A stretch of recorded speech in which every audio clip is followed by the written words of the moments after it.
Absolute majority भी satisfy करो और 2/3 प्रेजेंट एंड वोटिंग वाला भी सेटिस्फाई करो।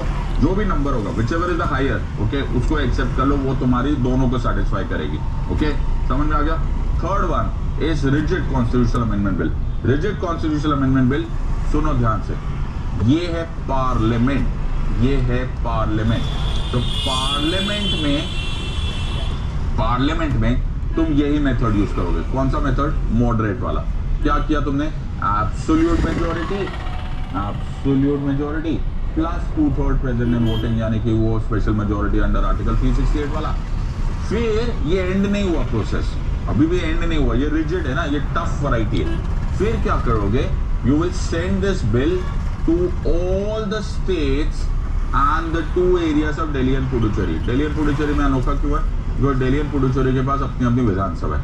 हर विधानसभा में ये बिल दोबारा इंट्रोड्यूस होगा, हर विधानसभा में, और हर विधानसभा इसको इस सिंपल मेजोरिटी से पास करेगी। कौन सा वैरायटी से? सिंपल मेजोरिटी से। यहां पर अलग है, यहां अलग है। ओके, अगर मोर देन हाफ द स्टेट्स और दिल्ली एंड पुडुचेरी को मिला के मोर than half of the states ने ये अब बिल अपने हाउस में सिंपल मेजोरिटी से पास कर दिया, more than half of the states ने पास कर दिया, कांग्रेचुलेशन, हम बोलते हैं it has been ratified by 50% of the states. क्या वर्ड यूज करते हैं? रैटिफाइड हो गए, कांग्रेचुलेशन, बिल पास हो गया। ऑलराइट, तो ये सिंपल है। सिंपल क्या है? पार्लियामेंट में सिंपल मेजोरिटी, पार्लियामेंट में absolute majority plus 2/3 and voting, parliament में absolute majority 2/3 present and voting, और इंडिया भेज दो। ओके, सारे स्टेट्स में अगर 50% ऑफ द स्टेट्स या more than 50% of the states ने काम कर दिया with regards to passage of this bill by simple majority, कोई मिस्टेक मत करना, देन तुम्हारा बिल पास हो गया। सिंपल वैरायटी में आपको नोटिस करना, formation of the states, quorum decide करना है, 5th एंड 6th शेड्यूल से रिलेशन है, salaries and allowances of MPs etcetera, citizenship ये करना है, इस सिंपल बिल से। ये करीब ये बिल, इसको हार्डली कॉन्स्टिट्यूशनल अमेंडमेंट की कोई वही नहीं लग रहा है, ये very similar to England type है, सिंपल मेजोरिटी। इसमें सिर्फ ये याद रख लेना, फॉर्मेशन ऑफ स्टेट्स वगैरह, ऑल्टरेशन ऑफ स्टेट्स में प्रेसिडेंट की रिकमेंडेशन चाहिए होती है while discussion is happening, not while introduction is happening. फिर है moderate cap. Most of the provisions, बड़ा सिंपल सा तरीका है, इसको बड़ा अच्छे से, जो 1 and 3 में नहीं है, यानी कि जो सिंपल नहीं है और जो रिजिड नहीं है, वो मॉडरेट है। तो 90% ऑफ आपके जो कॉन्स्टिट्यूशनल अमेंडमेंट बिल्स है वो एक्चुअली मॉडरेट टाइप है। मैं तुम्हारे सामने मैंने कुछ भी डिलीट नहीं किया है, it is absolute majority plus 2/3 present voting.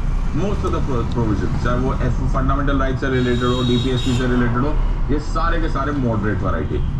Rigid वाले एक्चुअली क्या है, अगर तुम थोड़ा सा दिमाग लगा लो तो तुम्हें समझना लगेगा, तो ज्यादा मिस्टेक नहीं होती। जिसमें भी सेंटर स्टेट रिलेशनशिप लगता है ना, आमतौर पर, या जहाँ पे फेडरलिज्म की बात आ जाती है, वहां पर आपको ज्यादातर रिजिड वैरायटी दिखते हैं। तो प्रेसिडेंट साहब के इलेक्शन, सुप्रीम कोर्ट के powers, 7th schedule, union list, state list, concurrent list, distribution of revenue, ये तुम्हारा जीएसटी वाला कॉन्स्टिट्यूशनल अमेंडमेंट बिल, ये सारे के सारे विल बी रिजिड वैरायटी। इसलिए हमने स्टेट्स की उसमें परमिशन ली है।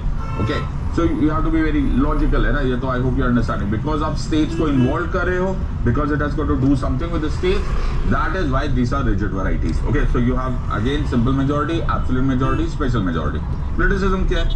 क्रिटिसिज्म क्या है, अगर मैं रिजिड वाले को भूल जाऊं तो state legislatures are not involve. Okay, दूसरी बात, president has got no role, ना वो प्रायर रिकमेंडेशन का काम करते हैं, ना there is a prior recommendation, and there is no role of his veto powers also in this part। एक बड़ा इंटरेस्टिंग कंपोनेंट है। ओके, बड़ा इंटरेस्टिंग कंपोनेंट है। अगर तुम इसको देखो तो देखो, अब इसको करके देख लेते हैं। ओके, तो ये है कॉन्स्टिट्यूशनल